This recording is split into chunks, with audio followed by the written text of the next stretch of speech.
अ,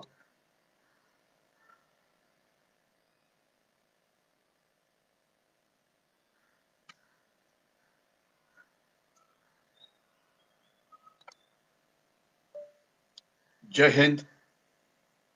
पाकिस्तान गेल्या काही दिवसापासून काश्मीरमध्ये पुन्हा पुन्हा शस्त्रसंधी उल्लंघन करण्याचा प्रयत्न करतो आहे, ज्याला आपण इंग्लिशमध्ये सीज फायर व्हायोलेशन असं म्हणतो. पाकिस्तान हे का करतो आहे? आपण जर 2020 ची आकडेवारी बघितली तर यामध्ये आपल्याला असं दिसतं की अक्षरशः आठवड्यातनं 4 ते 5 वेळा पाकिस्ताननी लाईन ऑफ कंट्रोल वरती शस्त्रसंधीचं उल्लंघन हे केलेलं आहे. असं हे उल्लंघन का केलेलं आहे? याला दोन महत्वाची कारणं आहेत. एक तर पाकिस्तान शस्त्रसंधीचं उल्लंघन करतं कारण त्यांना दहशतवाद्यांना काश्मीरमध्ये घुसवायचा प्रयत्न करायचा असतो. लक्षात असावं की आता पुढच्या 1-1.5 महिन्यामध्ये तिथे प्रचंड बर्फ पडायला सुरुवात होईल आणि ज्यामुळे LOC वरती जो भाग 7 ते 8 हजार फूट उंचीवरून जास्त आहे तिथे पुष्कळ बर्फ पडेल आणि ज्यामुळे तिथून पाकिस्तानमधून दहशतवाद्यांना काश्मीर खोऱ्यामध्ये घुसणं हे डिफिकल्ट होईल. तर म्हणून आता जो राहिलेले काही आठवडे आहेत, 2-3 आठवडे किंवा 4 आठवडे, त्यामध्ये जास्तीत जास्त दहशतवाद्यांना पाकिस्तान हा काश्मीर खोऱ्यामध्ये घुसवण्याचा प्रयत्न करेल. लक्षात असावं की आज 200हून कमी दहशतवादी हे काश्मीर खोऱ्यामध्ये आहेत. आपल्याला माहिती आहे की जम्मू काश्मीरचे जे इतर भाग आहेत, लेह लडाख, तिथे दहशतवाद अजिबात नाही. पीर पंजालचा जो खालचा भाग आहे, ज्याला आपण जम्मू म्हणतो, उधमपूर किंवा अखनूर, राजौरी असा भाग म्हणतो, पुंछ, तिथे सुद्धा अजिबात दहशतवाद नाही.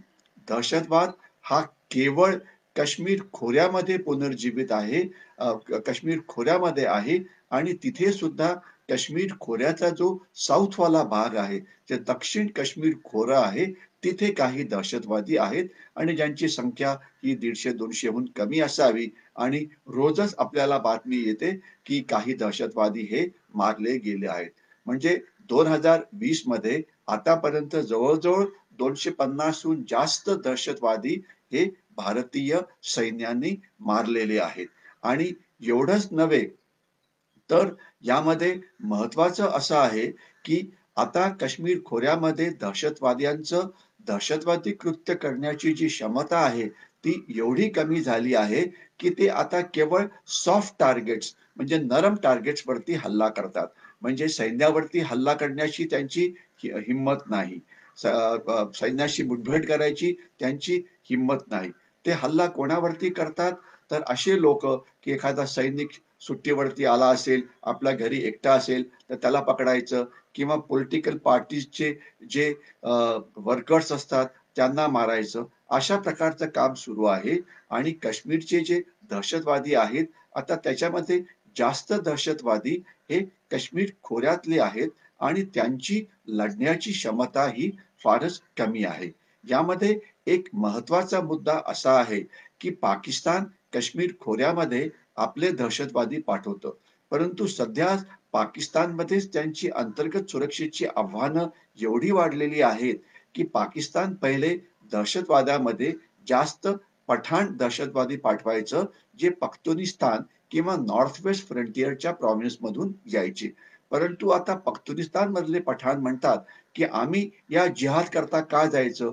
जे पंजाब मधले पाकिस्तानी आहेत ते जिहाद करता का जात नाहीत? तर म्हणून आता पख्तुनी तसेच पाकिस्तानी सैन्याच्या विरोधात आहेत, कारण नॉर्थ वेस्ट फ्रंटियर प्रॉव्हिन्स मध्ये पाकिस्तानी सैन्य हे पख्तुनी लोकांवरती पुष्कळ अत्याचार करते, म्हणून ते दहशतवादी बनायला तयार नाहीत.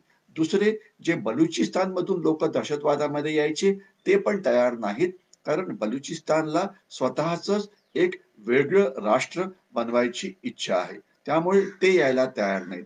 मग त्याच्यानंतर जो तिसरा भाग होता तो म्हणजे पाकिस्तानी ऑक्युपाईड जम्मू आणि काश्मीर किंवा गिलगिट आणि बाल्टिस्तानचे लोक, ते सुद्धा तयार नाहीत, कारण ते सुद्धा अतिशय नाखुश आहेत पाकिस्तानी सैन्याच्या बरोबर. तर हे सगळं असं होत असल्यामुळे पाकिस्तानला पुरेसे दहशतवादी हे मिळत नाहीत. पहिले असं समजलं जायचं की 2-2.5 हजार ट्रेन दहशतवादी हे वेगवेगळ्या ट्रेनिंग कॅम्प मध्ये तयार असायचे आणि ज्या वेळेला पाकिस्तानी सैन्य किंवा पाकिस्तानची गुप्तहेर संस्था ISI सांगायचं की तुम्ही आता घुसखोरी करा, काश्मीरमध्ये जा आणि दहशतवाद पुनर्जीवित करा, त्यावेळेला ते जायला तयार असायचे. परंतु आता जे दहशतवादी तयार आहेत घुसखोरी करून काश्मीर खोऱ्यात जाण्याकरता, ज्यांची संख्या 150-200 हून सुद्धा जास्त नाही. म्हणजे थोडक्यातच पाकिस्तानला आता जे परदेशीय दहशतवादी आहेत ते पाठवण्याची क्षमता ही पुष्कळ कमी झाली आहे. परंतु चुकीची समजूत नको, ती संपलेली अजिबात नाही. अजून सुद्धा पाकिस्तानला दहशतवादी हे मिळतात आणि पाकिस्तानची एक अशी समज आहे तर 200-250 दहशतवादी जर काश्मीर खोऱ्यामध्ये असतील तर तिथे दहशतवादी कृत्य ही होतच राहतील, ज्यामुळे पाकिस्तानला कुठल्याही प्रकारचा प्रॉब्लेम होणार नाही दहशतवादी कृत्य कायम ठेवण्याकरता काश्मीर खोऱ्यामध्ये. तर यामुळे सध्या दहशतवाद्यांची संख्या जरी कमी झाली आहे तरी काश्मीर खोऱ्यामधला दहशतवाद टिकवून ठेवण्याची क्षमता अजून सुद्धा पाकिस्तानकडे आहे. तर म्हणून आता पाकिस्तान पुढच्या काही दिवसामध्ये जास्तीत जास्त पाकिस्तानी दहशतवादी घुसवण्याचा प्रयत्न करते आहे काश्मीर खोऱ्यामध्ये. एवढंच नव्हे तर त्यांचा हा पण प्रयत्न सुरू असतो की अफगाणिस्तान मधले जे अतिशय कडवे दहशतवादी आहेत त्यांचा वापर केला जावा काश्मीरमध्ये नेण्याकरता. म्हणून एक अशी भीती काही तज्ञांच्या मनामध्ये होती की जर अमेरिकन सैन्य जर परत गेलं अफगाणिस्तानमध्ये तर तिथे राज्य येईल तालिबानचं आणि तालिबानचे हजारो लाखो दहशतवादी जे आज अमेरिकन सैन्याच्या विरुद्ध लढत आहेत त्यांना काही काम उरणार नाही आणि मग ते पाकिस्तानला काश्मीर खोऱ्यामध्ये दहशतवाद पुन्हा पुनर्जीवित करण्याकरता मदत करू शकतील. तर म्हणून येणाऱ्या दिवसामध्ये आपल्याला LOC वरती लक्ष ठेवावं लागेल. जे दहशतवादी आत घुसण्यात ज्यांना यश मिळतं त्यांना नंतर दहशतवादी विरोधी अभियान करून मारावं लागेल. आणि माझा हा व्हिडिओ संपवायच्या आधी मी आपल्याला सांगू इच्छितो की 3च दिवसापूर्वी काश्मीर मध्ये कुपवाडामध्ये 10 दहशतवाद्यांनी आत घुसखोरी करण्याचा प्रयत्न केला, ज्यामध्ये आपण 4 दहशतवादी मारले, परंतु त्याची किंमत आपण आपल्या 4 सैनिकांचं रक्त सांडून केली. यामध्ये आपले एक कॅप्टन आणि 3 इतर सैनिक यांनी आपल्या प्राणाचे बलिदान दिलं.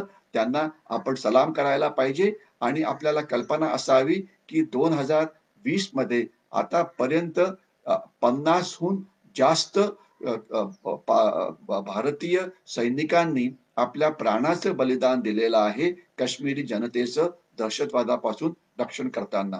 त्यांना सलाम करूया आणि इथेच थांबूया. जय हिंद.